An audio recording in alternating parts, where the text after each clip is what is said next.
আওয়ামী লীগ তো নিষিদ্ধ সংগঠন না।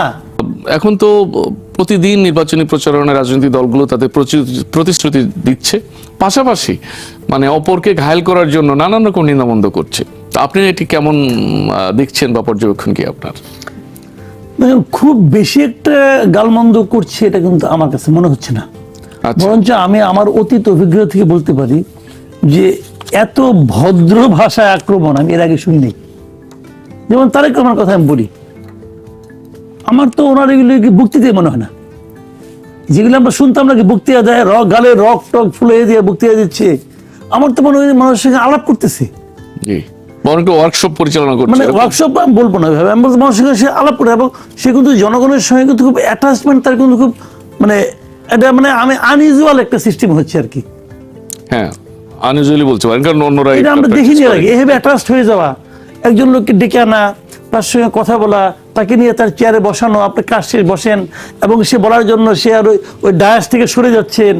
তো এই যে বিষয়গুলো, এগুলো মানুষ কিন্তু নতুন দেখতেছে, এবং সেটা ব্যাপার না নতুন যে কেউ দেখাতে পারে, কিন্তু নতুন হওয়ার পরও আমার কাছে কেন যেন মনে হয় মানুষ এটাকে গ্রহণ করতেছে। ঠিক আছে। আর তারেক রহমানের ক্ষেত্রে আমি যেটা দেখতেছি যে প্রায় যে উনি আসলে মানে কিছু কিছু প্রশ্নের উত্তর দিচ্ছে। যেমন ধরেন, আমি একটা প্রতিশ্রুতি দিলাম, আমার এই প্রতিশ্রুতি যে আসলে বাস্তবসম্মত না, এটা উনি প্রমাণের চেষ্টা করছে। তো এই জিনিসগুলো আমি মনে করি প্রয়োজনীয়, এবং বিএনপি হয়তো করছে, বিএনপি কিছু কিছু ভুল ধরাই দিচ্ছে। যেমন বিএনপি আমি দেখলাম আজকে বলতেছে যে দল মানে আপনার তারেক রহমান বলতেছে আগামীতে ফাইটটা হবে দুর্নীতিবাজদের বিরুদ্ধে, দুর্নীতির বিরুদ্ধে বলতেছে। আবার ওরা জবাব দিচ্ছে যে আপনারা তো মানে ঋণ খেলাপিদেরকে নানাভাবে নমিনেশন দিচ্ছেন। অতীতে দুর্নীতি হয়েছে বিএনপি সরকার আমলে, তাহলে তারা দুর্নীতি করেই তো ঋণ খেলাপি হওয়াটা এটা তো এক ধরনের করাপশনই বটে। তো সে তাদের তারপরে নমিনেশন দিচ্ছেন, তাহলে এটা কি? আমি বলতে চাচ্ছি কি, এই যে পয়েন্টে পয়েন্টে আলোচনাগুলো, একদল একটা দাবি করছে, আরেক দল সেটাকে খণ্ডন করছে, এটা কিন্তু আমি এনজয় করি। আমি এনজয় করি এই কারণে কি, এই আলোচনাগুলো চলতে থাকলেই আমাদের জীবনের প্রত্যেকটা স্টেপই তো একটা শিক্ষার জায়গা।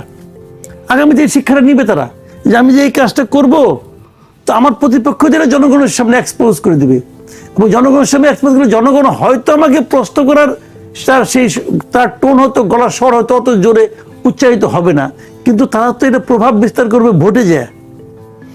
এই যে প্র্যাকটিসটা না, এটা আমি মনে করি হেলদি।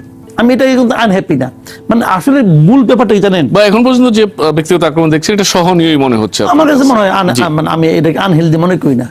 মানে আমার মূল কথাটা বলি শেষ করে এক লাইনে, আমার মূল বিষয়টা হলো কি, যদি আপনি ভোটটাকে ঠিক মতো করতে পারেন না, সব ঠিক হয়ে যাবে। আমি তো বলি যে দুইটা জিনিস আপনি ঠিক করেন, এক হলো ভোট, এক হলো বিচার ব্যবস্থা। আপনি দেখবেন যে সব ঠিক হয়ে গেছে। কারণ মানে জবাবদিহিতা যে জায়গাটা, এটা হচ্ছে আমাদের মাথার মধ্যে চিন্তাটা থাকে যে আমি যে এই কাজটা করতেছি, আমার কিন্তু এর জন্য জবাবদিহি করতে হবে। তাহলে কিন্তু আমি সতর্ক হয়ে যাব ভাই, অন্তত 5 বছর পর আমাকে জবাবদিহি করতে হচ্ছে। Very important. আমি এই যে বর্তমান সরকার নিয়ে তো আমাদের অতৃপ্তি কেন? কারণ এরা তো জানে এদের কোনো জবাবদিহিতা নাই, যা ইচ্ছা তা বলতেছে, যা ইচ্ছা তা করতেছে, কিছু না করেও সফলতা আশা করছে বা সফলতা দাবি করছে, এরকম দেখতে পাচ্ছি। সেটা তো অনেকেই করে, অনেকেই করে, সফলতা চায় যে আমি কিছু করবো না, তো সাফল্য এসে আমাকে ধরা দিবে, এটা তো কে না চায়।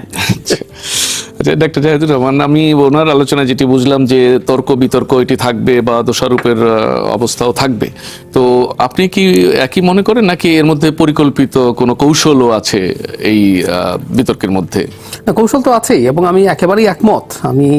আমি ইনফ্যাক্ট আজকে অন্য একটা শো থেকে এখানে এসেছি, সেখানেও ঠিক এই কথাটাই আমি বলছিলাম যে আমি মনেই করি না যে আমরা সীমা লঙ্ঘন করেছি, বরং আমি আরো বেশি কিছু হতে পারে বলে মনে করছিলাম। দেখুন, একটা অদ্ভুত কথা বলা হয় যে এই ধরনের পরস্পরের প্রতি আপনি যে আশঙ্কা করছিলেন সেটা উড়িয়ে দেয় না, সময় তো আছে, কেবল তো শুরু। আমি মনে করি না এই রেড লাইন কেউ ক্রস করবে। মানে খেয়াল করুন, অনেকে বলার চেষ্টা করেন যে দলগুলো পরস্পরের বিরুদ্ধে যদি এই ধরনের মন্তব্য করে তাহলে আমাদের মধ্যে বিভাজন সৃষ্টি হবে। আমি তখন পাল্টা একটা কথা বলি, মানে গণতন্ত্রের কথা বলবো আর বিভাজন থাকবে না, এটা কি হয়? মানে গণতন্ত্র বা নির্বাচন আসলে কি? আমি আর আপনি যদি নির্বাচনে দাঁড়াই, আমাদের উদ্দেশ্য হচ্ছে জনগণকে বিভাজিত করে ফেলা। কথাটা শুনতে খারাপ শোনায়, কিন্তু বাস্তবতা হচ্ছে তাই। বিভাজিত করে একটা অংশ আমার লাগবে, আসলে আমার সব মানুষের ভোটের দরকার নেই। তো দল হিসাবে যদি চিন্তা করেন, তারা চিন্তা করতে পারে যে এত % যদি ভোট আমি মোটামুটি আমার দিকে আনতে পারি, তাহলে আমার ডিজায়ার্ড আসন আমি পেয়ে যাব। বাকিরা আমাকে ভোট না দিক। জি, সংখ্যাগরিষ্ঠ হতে হবে তাকে। ইভেন সংখ্যাগরিষ্ঠ মানুষ আপনাকে ভোট না দিলেও তো আপনি সরকার গঠন করেন। আমাদের এই যে ফার্স্ট পাস্ট দ্য পোস্ট সিস্টেমে 40% কাছাকাছি ভোট পেলে আপনি নির্বাচিত হয়ে সরকার গঠন করেন, 60% আপনাকে ভোট দেয় নাই। জি, সো আপনি বিভাজিত করেন মানুষকে। এখন একটা পয়েন্ট আছে, এটা জরুরি। জি, বিভাজনটা ওই পর্যায়ে যাওয়া যাবে না যে আমি বিভাজন করার জন্য এর মধ্যে কতগুলো গণতান্ত্রিক রেড লাইন আছে। সেটা হচ্ছে আমি কি হেট স্পিচ ছড়াচ্ছি, আমি কি কাউকে স্টিগমাটাইজ করছি, আমি কি কাউকে ডিহিউম্যানাইজ করছি। শেখ হাসিনার সময় দেখবেন নির্বাচন বাদ দিন, তুমি বিএনপি, তুমি জামাত, তুমি শিবির, তোমাকে এবার মেরে ফেলতে পারি, তোমাকে আমি আরবিট্রারি মামলা দিয়ে দিতে পারি, টর্চার করতে পারি। ইটস এ রেড লাইন, এটা করা যাবে না। কিন্তু এই যে কে কি করতে চাইছে, কে কিভাবে দেখছে দেশকে, প্রত্যেকটার নিন্দা মন্দ চলবে। আমি তো আসলে কিভাবে ডিভাইডেড করি, একটা হচ্ছে আমি কি করতে চাই, আবার তুমি কি কি খারাপ করেছো, তোমার কি কি সমস্যা আছে মানুষকে সেগুলো বলা।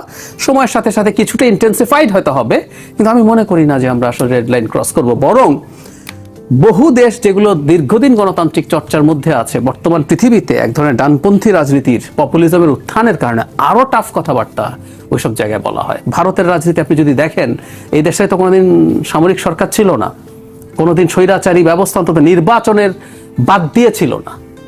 সেই দেশে এখন কি ধরনের ভাষায় রাজনৈতিক নেতারা কথা বলেন, বাদ দিন ওদের টকশো আপনি যদি দেখেন, সেই টকশোর ভাষা কি হয়েছে।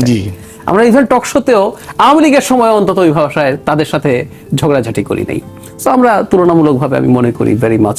আপনি যে কথাটা বললেন, এই জনাব তারেক রহমান চিটাগাং সফর করে যে ফিরছেন, উনিও কিন্তু কয়েকটি জায়গায় এরকম কথা বলেছেন যে আমি আমার পরিকল্পনার কথা বলবো না অন্যদের সমালোচনা করব, ও করে সময় নষ্ট করার চেয়ে বোধহয় পরিকল্পনা করাই ভালো। না, দুটাই দরকার আছে। যেমন ধরুন এই যে পলিসি যে দিচ্ছেন, পলিসি ধরুন বিএনপি 2 কোটি মানুষকে চাকরি দেবে বা 1 কোটি মানুষকে চাকরি দেবে, আরেকজন তো জানতে চাইতে পারে জামাতে ইসলামী 6 to 8% জিডিপির বরাদ্দ করবে স্বাস্থ্যে, আমাদের ট্যাক্স আর্নিং হয় 9%। তো আপনি কোত্থেকেই টাকা আনবেন এই সংস্থান? এই যে পাল্টাপাল্টি পলিসির ডিবেট, বা কোন দল তার জায়গা থেকে আরেক দলকে যখন দুর্নীতি নিয়ে প্রশ্ন করবে, আরেক দল তার 71-এর ভূমিকা, এগুলো আসবে। আমার মনে হয় এগুলো আসা উচিত, কারণ এগুলো মানুষ বিবেচনা করে, নির্বাচনে সবকিছুই কাজ করে। আচ্ছা, আপনি তো এটা বললেন মাসুদ কামাল ভাই, উনি যেটা বলছিলেন যে এইসব তো আসবেই, তো সেক্ষেত্রে ধর্ম মহান মুক্তিযুদ্ধকে নিয়ে যে বক্তব্য চলে দুই পার্টির মধ্যেই আর কি, সেটা কি বা মানুষের আবেগ নিয়ে সস্তা রাজনীতি, না আসলেও এই ব্যাপারে সচেতন করা দরকার জনগণকে, সে কারণেই তারা বলছেন? না, এটা কিন্তু আমার কাছে মনে হচ্ছে, এটাও আমার কাছে মনে হয় জরুরি। আচ্ছা, জরুরি কারণে ধর্ম এবং মুক্তিযুদ্ধ নিয়ে যে আলোচনাটা হচ্ছে, এবং মানে জামাত, আমি না মাঝে মাঝে অবাক হয়ে ভাবি যে মুক্তিযুদ্ধ নিয়ে জামাত কিন্তু খুবই শক্ত অবস্থানে আছে। তারা কিন্তু নড়বে না বলে সিদ্ধান্ত নিচ্ছে। মানে নানাভাবে বলা বলি হচ্ছে যে আপনারা তাও এখনো ওই জন্য দেখলাম তারা ওটাকে মনে করতেছে যে ভারতীয় একটা ষড়যন্ত্র। ওই দিন জানি কে বলতেছে, জামাতের লিডার বলতেছে, জামাতের লিডার মানে গোলাম পারওয়ার দেখলাম, উনি ওনার এলাকায় একটা বক্তব্য দিচ্ছেন যে 71 সালে ভারতীয় আধিপত্যবাদের বিরুদ্ধে তারা নাকি লড়াই করেছিল আর কি, এই ধরনের একটা কথা। তো এই জিনিসটা যদি বিএনপি বলতে চায়, বিএনপি রাজনীতির সঙ্গে এটা মিলে না, তো তারা তো সেটা বলবেই। যার যার রাজনীতি তারা জনগণের সামনে নিয়ে যাবে না, কিন্তু নিয়ে যাবেই। তো আমি মনে করি না জামাতের কি কারণে গো ধরে বসে আছে, তো এটা নিয়ে জামাত কতদূর অগ্রসর হবে আমি বলতে পারবো না।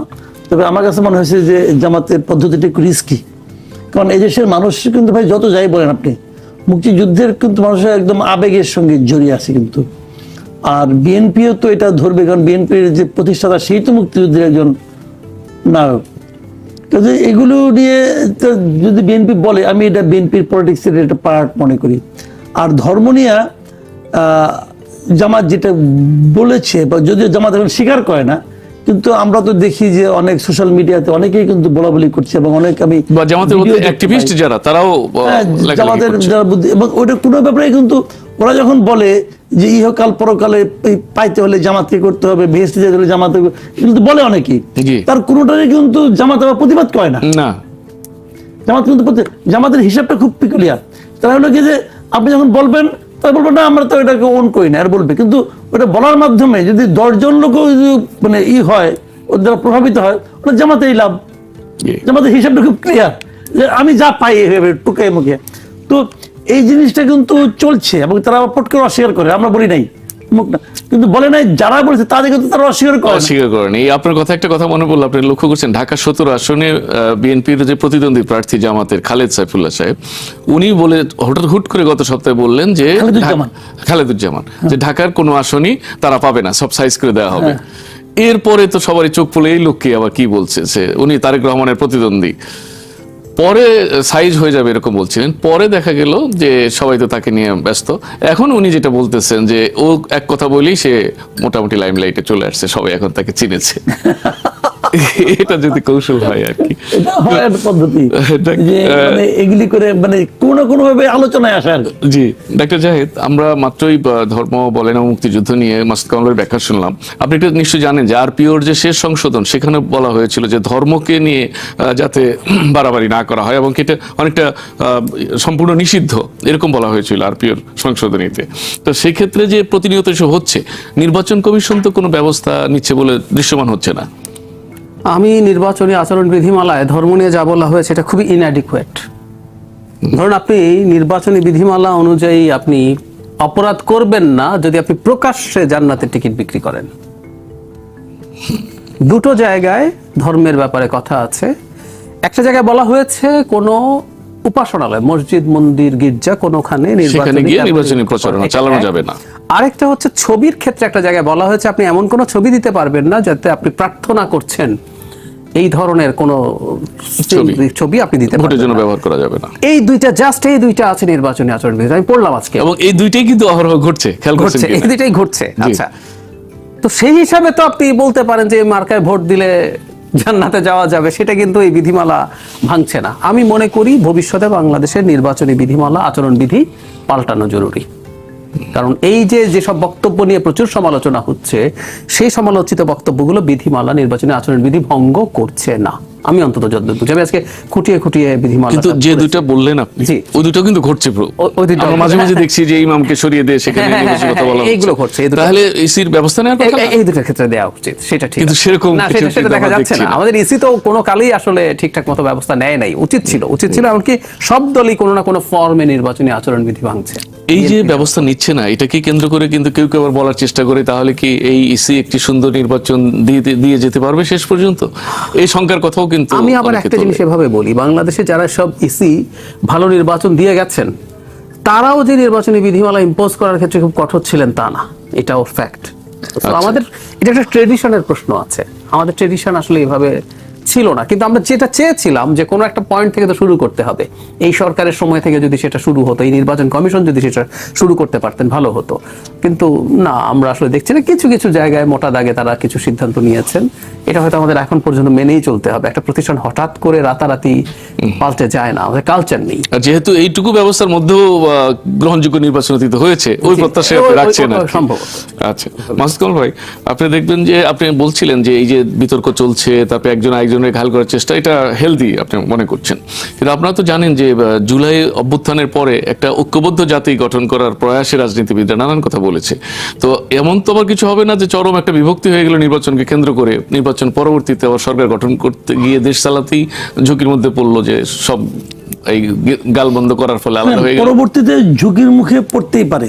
আমি তার আগে একটু বলে নিই, আমার বলতে ভুলে গেছিলাম তখন, এই যে ধর্মীয় যে টিকিট আছে না, জি, এটার ব্যাপারে কিন্তু আমি আজকে একটা ব্যাখ্যা শুনলাম, ওনাদের এক নেতা ব্যাখ্যা দিলেন। আচ্ছা, তিনি বললেন কি যে বেহেশতে মানুষ মানে কি কি শর্তে যেতে পারে, যে দুনিয়াতে ভালো কাজ করতে হবে, ভালো লোককে সমর্থন করতে হবে। হ্যাঁ, তো ভোট যদি আপনি একজন ভালো লোককে দেন, ভালো দলকে দেন, এটাও তো একটা ভালো কাজ, এবং এই কারণেই তারা বেহেশতে যাওয়ার একটা চান্স থাকে। মানে তারা এইভাবে ঘুরে বলতেছে আর কি, আলটিমেটলি টিকিটের দিকে যাচ্ছে কিন্তু সে। তো এখন তারা এগুলি বলেও নানাভাবে বলতেছে, যাই হোক সেটা তারা ব্যাখ্যা পরে দেখবে। আপনি যেটা বললেন যে পরে কি হবে, পরে বিভেদ থাকবে। আমাদের দেশে যে ট্র্যাডিশন আমরা দেখেছি এর আগে, যে যে বিরোধী দলে যায় সে প্রথম দিন থেকে ওই প্রতিজ্ঞাটা করে। কোনো আমাদের দুই নেত্রীর কোনো এক নেত্রী বলেছিলেন যে একদিনের শান্তিতে থাকতে দেবে না। এটা কিন্তু আমাদের একটা আপ্তবাক্যে পরিণত হয়েছে বলে আমার ধারণা, যে আমরা এই ধরনের প্র্যাকটিসে আগে দেখে এসেছি। আমি জানি না আগামীতে কি হবে, কারণ আগামীতে তো আমরা মনে করেন যে দুইজন নেতাকে পাচ্ছি, আমি দুইজনকে মোটামুটি আমার কাছে রিজনেবল মনে হয়। তারেক রহমানকে তো মনে হয়, এবং আমাকে কিন্তু মানে শফিকুর রহমান সাহেবকেও বেশ স্মার্ট মনে হয় আমার কাছে, যে উনি কিন্তু মানে খুব ট্র্যাডিশনাল পলিটিশিয়ানের মতো না, আমার কাছে তার দলের অন্যান্যরা যে পরিমাণ কথাবার্তা বলে উনি অনেক হিসাব করে বলে, উনি বেশ রিজনেবল আর কি। তো এই দুই নেতার কাছ থেকে আমরা কি পাবো আমরা যাই না, আমার কাছে মনে হয় দুই নেতার কাছ থেকে আমরা এক ধরনের সহনশীলতা পাবো, এটা আমার ধারণা আর কি। জামাত যদি বিরোধী দলে যায় আমার মনে হয় না তারা এই সংসদ বয়কটের মানে আপনার ওয়াকআউটের একটা রেকর্ডের মধ্যে ঢোকার চেষ্টা করবে, এটা আমার কাছে মনে হয় না। আর যদি বিএনপি যাওয়া মনে হয় না তারেক রহমানও সেটা করবে বলে আমার কাছে আমার ধারণা না। কাজে সংসদে যদি আপনার থাকে না, জীবন্ত থাকে না, তাহলে কিন্তু অনেক কিছু হয়ে যায়। তো দেখা যাক কি হয়, আমরা এখন আশাবাদী হতে পারি কেন, আমাদের তো আসলে আর কোনো উপায় নাই, আমাদের আর কোনো অল্টারনেটিভ তো নাই। আর দ্বিতীয় কথা হলো কি, এদের কাউকে আমরা কখনো পরীক্ষা করে দেখি নাই। এই দুই নেতাই কিন্তু কখনো সংসদে যায় নাই। যিনি এবার যাবেন, যিনি এবার মানে প্রধানমন্ত্রী হবেন, তিনি আগে কখনো এমপিও হন নাই, প্রথমবার এমপি হবেন, প্রথমবারই প্রধানমন্ত্রী হবেন। কিন্তু দুজনেরই দল, যে দুটি দলই অনেক পুরনো এবং দুটি দলেরই সংসদে রয়েছে। মানে আমি বলছি যে ব্যক্তিগত বলছি, ব্যক্তিটা কিন্তু ইম্পর্টেন্ট, ব্যক্তি কিন্তু কে চালাচ্ছে দলটা সেটা হচ্ছে খুবই ইম্পর্টেন্ট। জি, ব্যক্তির সিদ্ধান্ত দেয় অনেক সময়। তো যে কারণে আমার কাছে কেন যেন মনে হচ্ছে যে কি হবে আমরা আগে ভাগে বলতে পারবো না, বাট আমি ভালোটাই আশা করি। ডক্টর জাহিদ, ওনার কথা বোঝা যাচ্ছে বা আমরা ধারণা করতে পারছি যে নির্বাচনের পরে হয়তো সহাবস্থানের ক্ষেত্রে অতটা সমস্যা হবে না, কিন্তু এখন যে পারস্পরিক তর্ক বিতর্কটা বা একজন একজনের ছোট করার যে চেষ্টাটা, এটা কি আমাদের যে নতুন ভোটার যারা বা নতুন প্রজন্ম যারা, তাদের প্রতি কি কোনো প্রভাব ফেলবে, মনস্তাত্ত্বিক প্রভাব ফেলতে পারে? প্রাথমিকভাবে পড়বে, কিন্তু এটা আসলে ডিপেন্ড করবে পরে তারা কেমন আচরণ করেন। যদি এটা এরকম হয় যে নির্বাচনে জেতার জন্য আপনি পরস্পরের বিরুদ্ধে খুবই টাফ রেটরিক ব্যবহার করছেন, যদি আমি আবারও বলছি আমরা এখনো যথেষ্ট টাফ হইনি, আরো টাফ যদি হই, এর পরের টাইমটা যদি দুজনকে সহাবস্থানের মধ্যে দেখা যায়, তখন কিন্তু সমর্থকদের মধ্যে সহাবস্থান এবং সহমর্মিতা তৈরি হয়ে যায়। কিন্তু আমার একটা সন্দেহ আছে, সন্দেহের কথাটা একটু বলে রাখা ভালো। সহাবস্থান বা সহমর্মিতা তৈরি হবে কিনা ডিপেন্ড করবে নির্বাচনটা মোটা দাগে গ্রহণযোগ্য হচ্ছে কিনা। এটা খুবই জরুরি একটা ইস্যু হয়ে দাঁড়িয়েছে। যদি বাংলাদেশে একটা মোটামুটি গ্রহণযোগ্য নির্বাচন না হয়, তাহলে বিপদ আছে। এমন একটা নির্বাচন হতে হবে যেটা হয়তো একটু প্রেস্টিজ রক্ষার জন্য কিছু বলবেন, ধরুন আমি এভাবে বলি, তা আমার ধারণা জামাত জোট নির্বাচনে বেশ তাদের এক্সপেকটেশন অনুযায়ী বেশ খারাপ ফলাফল করবে। মানে তারা তো ক্ষমতায় যাওয়ার চিন্তা করছে, তার জন্য 151 সিট লাগবে। আমি জানি না তারা এর 1/3 সিট পান কিনা, এটা আমার কথা। এখন যে দলটা ক্ষমতায় যাওয়ার কথা বলছে সে যদি এই পরিমাণ সিট পায়, তখন তো তার একটু প্রেস্টিজ রক্ষা করতে হবে। তখন সে ধরুন রেটরিকের মতো, আমরা আগেই বলেছিলাম লেভেল প্লেইং ফিল্ড নাই, নির্বাচন কমিশন একটা বিশেষ দলের হয়ে কাজ করছে, এগুলো বলে টলে চুপ করে থাকলেন তো ঠিকঠাক মতো যদি তারপর পার্লামেন্টে এবং বাইরেও কনস্ট্রাকটিভ ভাবে কাজ করেন, দ্যাটস ফাইন। কিন্তু যদি সত্যি তিনি মনে করেন যে তার কোনো ম্যানিপুলেশন করে তাকে বিজয় নষ্ট করা হয়েছে, আবার উল্টো এমন কিছু যদি হয়, বিএনপি যদি মনে করে তার বিজয়ের মধ্যে একটা বড় প্রভাব পড়েছে কারচুপি, তাহলে আমরা একটা দীর্ঘস্থায়ী আনরেস্টের মধ্যে ঢুকে যেতে পারি, এবং এটা খুব বিপজ্জনক ব্যাপার। নির্বাচনের পরে আনরেস্ট হয়ে তাহলে তার সমাধান কি? সমাধান সামরিক শাসন, কথার কথা। ইজিপ্টে হয়েছে যেটা, নির্বাচন হয়েছিল, একদল ক্ষমতায় গেল, মুসলিম ব্রাদারহুডের মুরসি গেলেন, শেষ পর্যন্ত আনরেস্ট হতে থাকলো, হতে হতে মিলিটারি দিয়ে সিসি ক্ষমতায় থেকেই গেলেন। আনরেস্ট হয়ে বেশ খারাপ অবস্থায় চলে গেছে তিউনিসিয়া, শেষ পর্যন্ত এটা আবার একজন ডিক্টেটর কায়েস সাইদ আবার আগের মতো বেনালির মতো হয়ে ওঠার চেষ্টা করছেন। সো এই বিপদগুলো আমাদের সামনে আছে।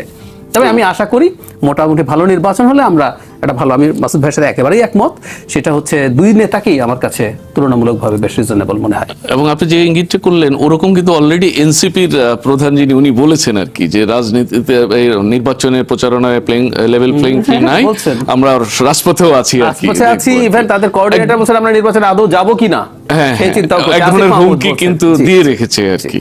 তো যদিও মাসুদ কামাল ভাইয়ের প্রত্যাশা যে এরকম হবে না, হয়তো এটা নির্বাচনী এক ধরনের গেম, পরে ভুলে যাবে এরকম মনে করছেন, কিন্তু ওই যে মাঠ পর্যায়ে নেতাদেরকে আবার, কর্মী যারা আর কি, তাদেরকে আবার আগ্রাসী করে তোলে কিনা এই নেতাদের এরকম কঠোর বক্তব্যে?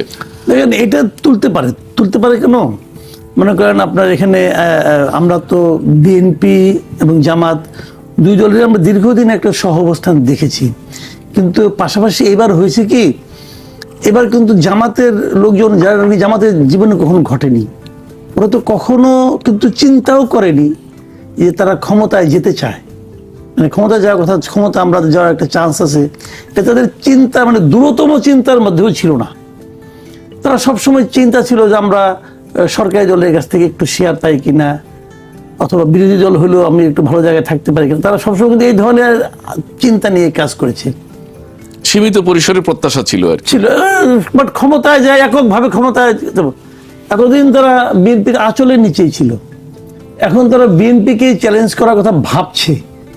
তারা মনে করতেছে যে না, শেষ পর্যন্ত হয়তো আমিও যেতে পারি ক্ষমতায়। এই যে চিন্তাটা, এই চিন্তাটা কিন্তু যতটা নাকি তাদের কেন্দ্রীয় নেতৃবৃন্দকে প্রভাবিত করে, তার চেয়ে অনেক বেশি প্রভাবিত করে মাঠ পর্যায়ে তাদের যারা কর্মী আছে, সমর্থক আছে, তাদের মধ্যে। কারণটা কি, আমাদের এখানে পলিটিক্সে আপনার মানে এই ধরনের রাজনৈতিক আকাঙ্ক্ষার বিষয়টা কিন্তু উপরের থেকে আসে। হ্যাঁ, তো এখানে তারা যখন একটা ধারণা দিয়ে দেয় যে আমরা ক্ষমতায় যাইতেও পারি, এটা কিন্তু মাঠ পর্যায়ের কর্মীরা খুব বিশ্বাস করে। এবং আজকেও লালমনিরহাটে বিকেলে জামাত বিএনপি মারামারি হয়েছে, বেশ যখন তারা কয়েকজন মাথা বিশ্বাস পেতেছে। করে ফেলায়, জি, তখন কিন্তু তাদের আচার আচরণ অন্যরকম হয়ে যায়। তখন যদি সেই বিশ্বাস ভঙ্গের ঘটনা ঘটে, তখন তারা এটাকে কিন্তু সহজে নিতে পারে না। তখন তারা হয়তো ভাবে আমাদের ঠকানো হয়েছে, তখন তারা হয়তো ভাবে আরেকটু জোর দিলেই বোধহয় হইতো, হ্যাঁ ঠিক আছে দেখি তাহলে। তখন তারা ভাবে যে ঠিক আছে, যারা গেছে তাদেরকে একটু ধাক্কা দিয়ে সরাই দিতে পারি কিনা, সরাই দিলে আবার নতুন নির্বাচন হবে, তখন আমি আবার আসতে পারবো। এই সমস্ত চিন্তাগুলি কিন্তু মাঠ পর্যায়ে কাজ করে। সেরকম যদি কিছু করে, তাহলে কিন্তু আগামী 5 বছর আমরা খুব বেশি একটা স্বস্তিতে থাকতে পারবো না। আপনি আরেকটা জিনিস খেয়াল করছেন একটা জাহেদ, যে এবার শুধু যে রাজপথে মিছিল মিটিং কে কেন্দ্র করে খুব মানে প্রতিপক্ষকে ঘায়াল করার চেষ্টা তা না, সামাজিক যোগাযোগ মাধ্যমে বিষয়টা একেবারে ভয়ঙ্কর পর্যায়ে চলে গেছে আর কি। এবং এটা প্রাতিষ্ঠানিকভাবে করা হচ্ছে, যার যার পার্টির অনলাইন অ্যাক্টিভিটি যারা আছে।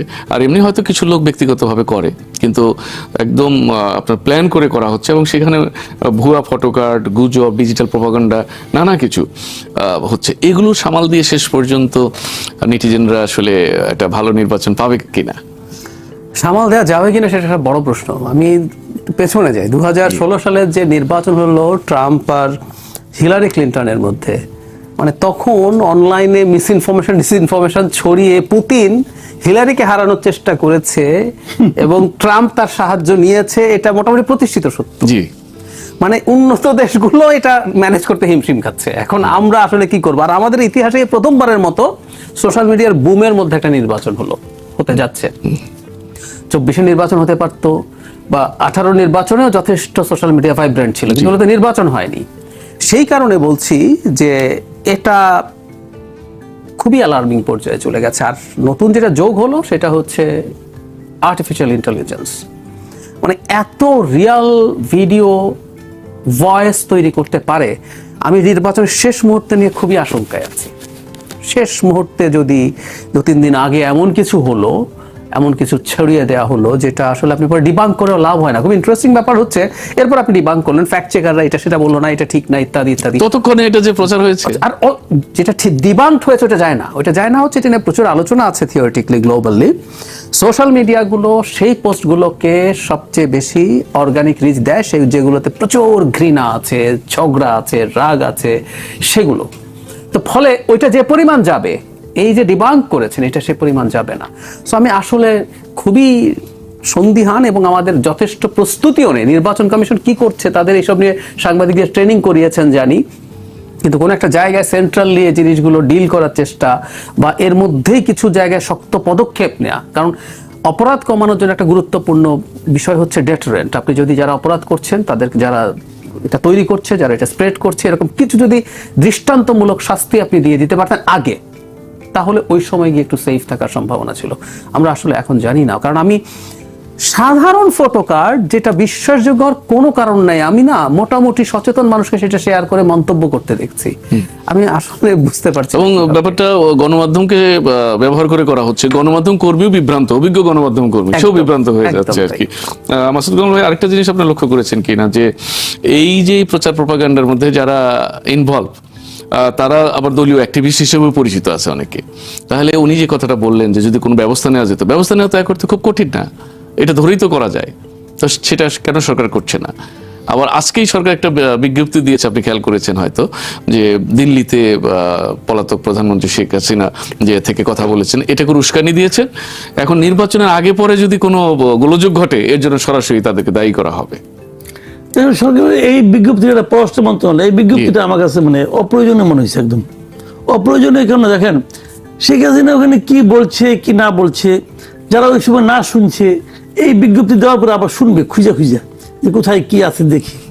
ভাই বলতে দেন না রে ভাই, যে যা বলে। আচ্ছা ওনারা যে সমস্ত বিবৃতি দিচ্ছে গভর্নমেন্টের পক্ষ, আমাদের গভর্নমেন্টের পক্ষ থেকে, আমাদের পররাষ্ট্র মন্ত্রণালয়ের পক্ষ থেকে তাদেরকে জোরালো প্রতিবাদ জানাচ্ছে, হ্যান জানাচ্ছে, ত্যান জানাচ্ছে, এতে কিছুটা কমছে কিছু? সরকার বোধহয় সক্ষমতার পরিচয় দিতে চায় কিনা, কি সক্ষমতা, যে আমরা কি লাভ ভীত সন্ত্রস্ত না।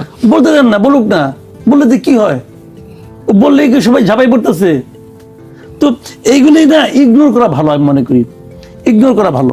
আর যেগুলো আমাদের আয়ত্তের মধ্যে আছে, দেশের মধ্যে যেগুলো আছে, আমি মনে করি যে একটা দুটা এগুলো ধরে ফেক, যেগুলো এগুলো ধরা কিন্তু কঠিন কাজ না।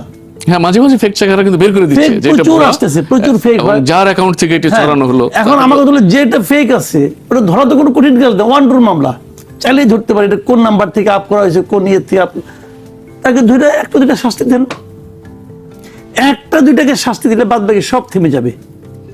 এক্ষেত্রে না দিলে থামবে না কিন্তু। তাহলে সরকার বা নির্বাচন কমিশন কেন এই ব্যাপারে আগ্রহী হয় না, আপনার কি মনে হয়? তারা তো, আমি তো আগেও বলছি যে মানে এটা একটু নন সিরিয়াস গভর্নমেন্ট ভাই, তারা এগুলো মাথায় ঘামায় না। তারা যে কি চিন্তা করে একমাত্র আল্লাহ জানে, আর তারা জানে তারা যে কি চিন্তা করে, কেন চিন্তা করে আমি বুঝি না, সত্যি বলছি আমি বুঝি না ব্যাপারটা। তারা বলে নিজেরা বলে নিরপেক্ষ, আবার একটা পক্ষ নিয়ে বই থাকে। প্রধান উপদেষ্টা বলে সে একজন এখান থেকে ইয়াংদের মধ্যে একটা এমপি হবে, আবার শিক্ষামন্ত্রী হবে, শিক্ষামন্ত্রী পোস্ট সে অলরেডি ডিস্ট্রিবিউট করে দিচ্ছে।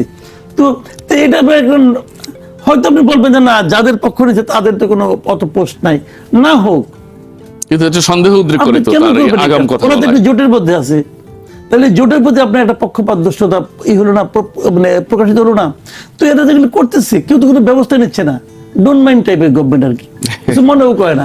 আবার মনে করে না হঠাৎ করে খাবলা মারে ধরে একটা, এই ধরনের আপনার যে কারণে আনিস আলমগীর ধরছে, ধরে নিয়ে তারা জামিনও দিচ্ছে না, মানে তাকে জামিনও কেন দিচ্ছেন না জামিন? আপনি কি অপরাধ সে করছে বলেন, বলেও না কিছু, আবার জামিনের জন্য আবেদন করে জামিন হয় না। তো এগুলো হাস্যকর না? এবং এইগুলি তারা যে কি করতেছে, কেন করতেছে আমি কিছু বুঝি না রে ভাই। আবার বলে প্রাণ খুলে আমাদের সমালোচনা করুন, তো সমালোচনা তো আপনি সহ্য করতে পারেন না। একটা সাংবাদিক কোন, আপনি ওই এফআইআর কপিটা পড়ে দেখেন, আনিস আলমগীর এফআইআরটা কি লেখছে রে ভাই। সে এফআইআর বলতেছে সে নাকি কবে টক শোতে কি বলছে, ইউটিউবে কি বলছে, ওইটা বলাতে নাকি একটা নিষিদ্ধ পার্টির পক্ষে কি একটা তৈরি হয়েছে, হ্যাঁ তার পক্ষে নাকি আবার নতুন করে মাঠে নামার তৈরি হয়েছে। তো এটা ওই মনে করছে একটা লোক, ওইটা মানে সেটা কখন মনে করছে, তাকে তুলে নেওয়া যাওয়ার নিয়ে গেছে 7টার সময়, আর সে মামলার এজাহারদারি করছে 2টার সময় রাত্র। এত ঘন্টা পরে তারা যে একটা মামলা হবে এটা বুঝা পুলিশ থেকে আগে আটকে ফেলেছে। মানে কত পুলিশ আমাদের আগে বুঝা, মানে অন্তর্জামী পুলিশ, থট পুলিশ। হ্যাঁ, ওই যে ইয়েতে আছে না, ওই যে ইরানে বোঝা আছে না, মানে এটা নিয়ে ওই যে ফান হয়েছিল অরওয়েলের 1984 একটা উপন্যাসে, থট পুলিশের কথা, যেখানে থট পুলিশ থাকবো আগেই বিগ ব্রাদারের। তো এখন আপনার আবার এই জিনিসটা নিয়ে যাচ্ছে যে নিষিদ্ধ রাজনৈতিক দল, নিষিদ্ধ রাজনৈতিক দল কয়টা বাংলাদেশে? নিষিদ্ধ সংগঠন মাত্র 2টা, এক হলো হিজবুত তাহরির, এক ছাত্রলীগ। আওয়ামী লীগ তো নিষিদ্ধ সংগঠন না, তাহলে কেমনে হলো? তো এইগুলি বলে আবার আদালতের জাজ, উনি তো মহান জাজ, উনি তো আল্লাহর পরে উনি বলছেন না জামিন পাওয়ার যোগ্য না, তো থাকলো। তো এইগুলি কে করতেছে? আলটিমেটলি বদনামটা হচ্ছে কার? এই জাজের নাম কেউ জানবে না, বদনাম হচ্ছে কার? গভর্নমেন্টের। গভর্নমেন্ট এগুলি কেন ইনভাইট করে? আমরা